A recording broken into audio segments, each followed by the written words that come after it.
Well, Dave, congratulations. A big win for your team today, but one that you were made to work really hard for in that second half by Woking. Yeah, I think we always knew that would be the case. You sort of, by the time last week's effort sort of kick in, you hope the game would be over. We had the opportunities in the first half to make sure the game was over.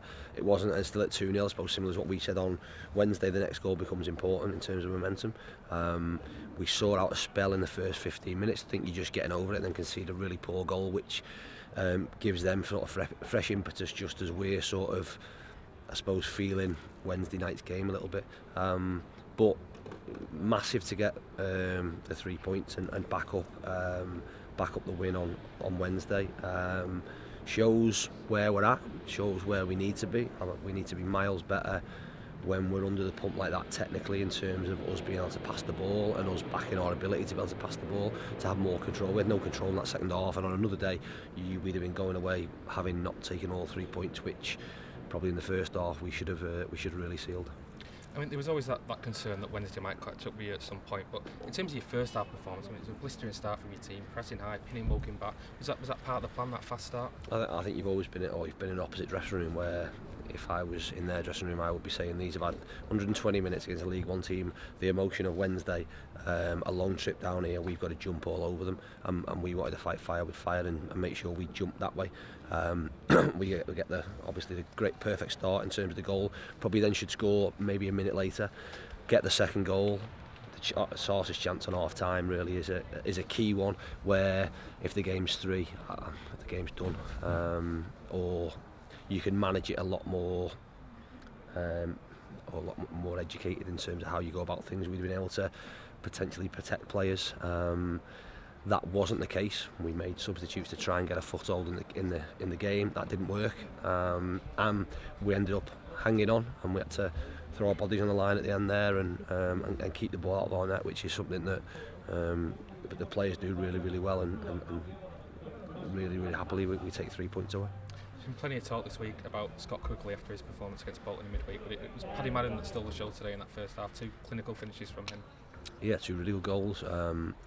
At the top end of the pitch we have goals. We've said that we've got to provide them with the service that gives them the chances to score, and if we do that, then you'd back either of them and some others to be able to put the ball in the net. It's good to not be reliant on one, if you like. We can be reliant on 2 or 3, and especially when we have goals from set pieces at the other end, it really will help us. Just to ask you about one incident in the first half, McCall Southern Hales going down in the box, big penalty shout for your team. What was your view on that? I'm bound to say it's a penalty. You'll tell me differently if it's not. I think all you're looking for is consistency, and I think it's summed up in the corner right at the end there. So Maka is in the corner, facing the goal line, feels pressure from behind, so it's the deck, doesn't get a free kick.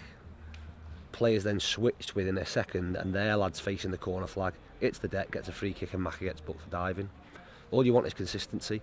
The number 3 again over that side, whether it was a foul or not, was given a foul for going down really easily. There was absolutely no difference with what happened to Maka in the box, apart from it was in the box and he wouldn't have to give a penalty. So if you're gonna give cheap fouls away, and if that was on the back of me, I might say, oh, that looked cheap. If you're going to give cheap fouls to opposition, then unfortunately you've got to give cheap fouls in the penalty area, which will have big significance. He didn't do that, and that's the disappointing thing. Just looking at your team selection today for a minute, and it's always a big call when you change your goalkeeper. Ben's come in today. What did you make of his performance?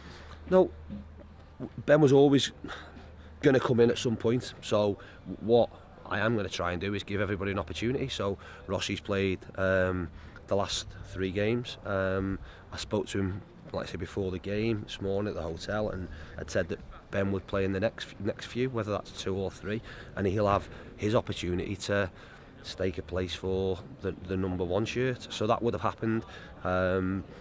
It would have been, may not have happened today if we'd have been on the back of 3 clean sheets. Ethan's made a couple of mistakes, but listen, that's part and parcel of being a goalkeeper. He'll learn from that. It's not a problem. That's not the reason. Not the reason he was left out by any stretch. players, like I say, will be given opportunities. I suggest there may be more that are given opportunities on Tuesday with the quick turnaround again, and we'll get a chance to go, I should be playing there. And over the course of the next few weeks, I want everybody at the end of it to be able to go, I had my chance, I've taken it, I've not taken it, and all then will be clear as to where we stand. Just finally, David, I know we spoke about this a lot, but the turnaround since you've come in just a short space of time, in terms of results, in terms of performances, has been pretty remarkable. Going forward now, what's the next step for you? What do you want to see more of going forward? I think the turnaround in some games has been good. I don't think it was significant today. I think we lacked control in the second half, and and we lack control when we're tired. I get that, but that's when your technique is absolutely challenged. That's when we've got to back ourselves to be able to look after the football when you're under big pressure, when teams are pressing you, because we've shown that if you do press teams and put them under pressure, it's difficult to play. It's difficult to play out, if you like, and play through. Woking did that to us in the second half, and you probably only have to find 2 or 3 passes for things to open up. We couldn't find them 2 or 3 passes through technique letting us down, probably wrong pass, wrong direction, wrong weight of pass. So there's still loads more to come from us, and I think the second half is a good marker and keeps the players grounded in terms of where we're at. Phenomenal effort physically to follow Wednesday, but loads more to come. Dave, thanks for your time. Well done. Thank you. Cheers.